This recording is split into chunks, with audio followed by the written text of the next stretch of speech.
Josh Howard really struggling with his shooting, not only in the 3 playoff games, but the last 3 regular season games. This is a shot that Chris Paul's going to have to make right there. They're going under the screens. Avery Johnson tries to watch Howard, and it's picked up inside by the Hornets. Here comes Chris Paul. Paul, 1 of 1 so far. That's Mo Peterson's doing right there in transition. He's a catch and shoot. Now Jason Terry's been a starter. He's been a guy come off the bench. He started, come off the bench. So he's played all these different roles as Chris Paul in the lane. Taking the place of Dan Pierce, got 2 fouls. Paul now, defensive switch. They got baseline call. That means Terry is down low. On left in the shot clock at 3. No one is on Stojakovic. Late arriving Kidd. Paul is on Kidd. Down low. Intercepted by Chris Paul. He is 1 of 2 tonight.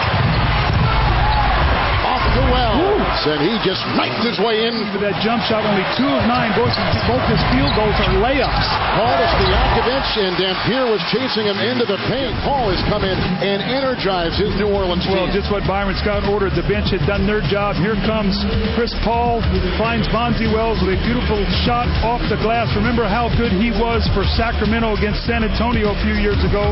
Had 5 double-doubles in that 6-game series loss, but Stojakovic with the score ball a little bit further out than what he's comfortable, made him shoot the jump shot, not get to the basket. No one picked up Paul after the screen was set. Defense by Kidd on Paul. A Chandler screen. Paul over Kidd. 2 seconds left. Okay, Kevin, Chris Paul with your game face on. Tell me what you think you guys have done better in this half, and what can you do better in the second half? We containing Dirk a little bit better, and we're slowing him down in transition. You know, Jason Terry got going early. We're doing somewhat of a good job keeping him off the free throw line, but we got to be ready in the second half. Still, your big men getting in trouble, Tyson Chandler. Yeah, you're shaking your head already.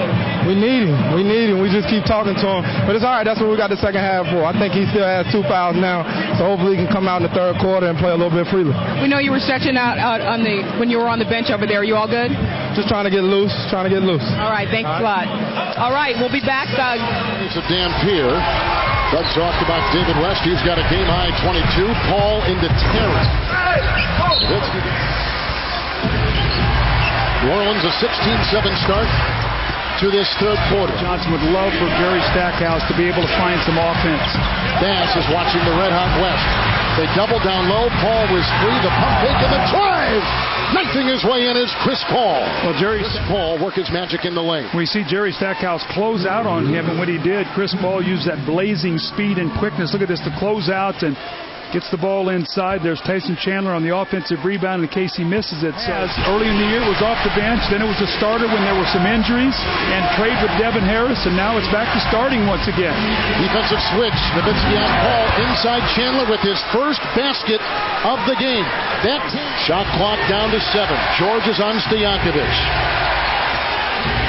Now a defensive switch. George is on Paul. Chris Paul for 3. Look at the run in 5 minutes. Paul inside on Nowitzki. Fourth quarters. What are we going to do with Jason Terry coming off that screen roll? Tyson Chandler just picked up his 3rd personal foul. There are no fouls to give either way. Closing out the 3rd. Chandler the screen. Paul over Dirk. Now that's the Chris Paul of game. It is on Paul. A screen. Paul travels inside, or was it a foul? I think they're going to call it a foul. Looks like he might have sprained an ankle, twisted an ankle. It's led you to think maybe he took an extra step. Kidd, Doug picks up his first personal. Well, the reason he took that extra step is because he got banged on that drive. Looked like he rolled that ankle, and those special shoes that he has, Kevin. There's right there you see him rolling that ankle. But those shoes that he wears, special importance to him, have the number 61 on the outside of him. It represents the grandfather that he dearly loved, who died at the age of 61. On the tongue of that shoe, it has an SP for Skip Prosser, his beloved college coach who died of a tragic heart attack this summer. Brilliant coach at Wake Forest. Has the SP for Skip Prosser, the 61, and ironically, that night he scored 61 points. Where you can feel the air going out of this building right now. Dallas needs some good things to happen here quickly. Oh, look at him split this double team. The Kid, he'll go to the free throw line. Chris Paul forcing the issue.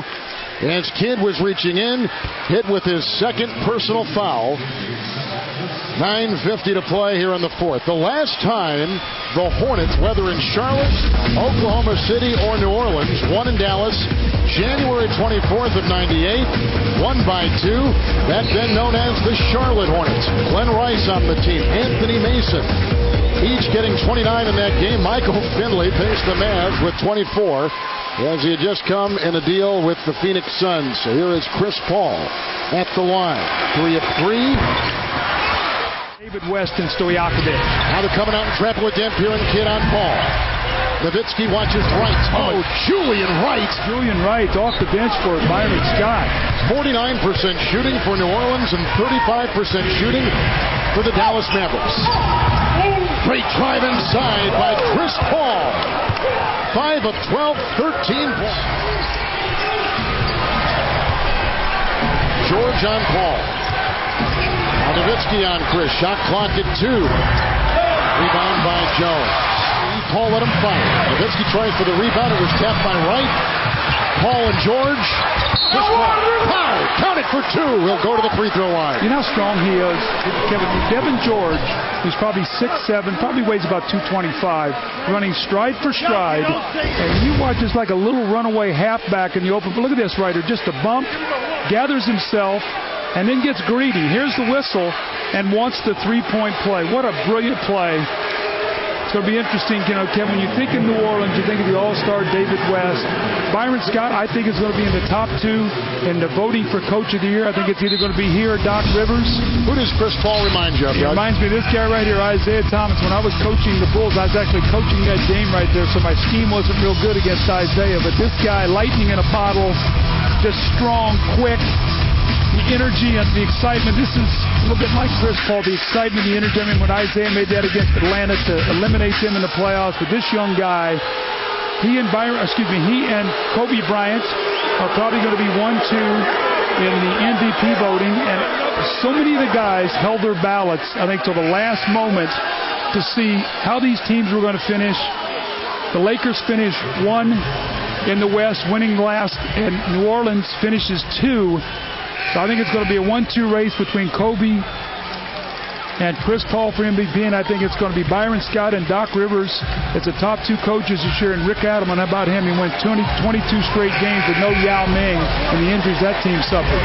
They're ejecting a fan who was underneath the basket, and not only was he yelling at the officials, he was also yelling at Mark Cuban, and he and Cuban were about 10 feet apart.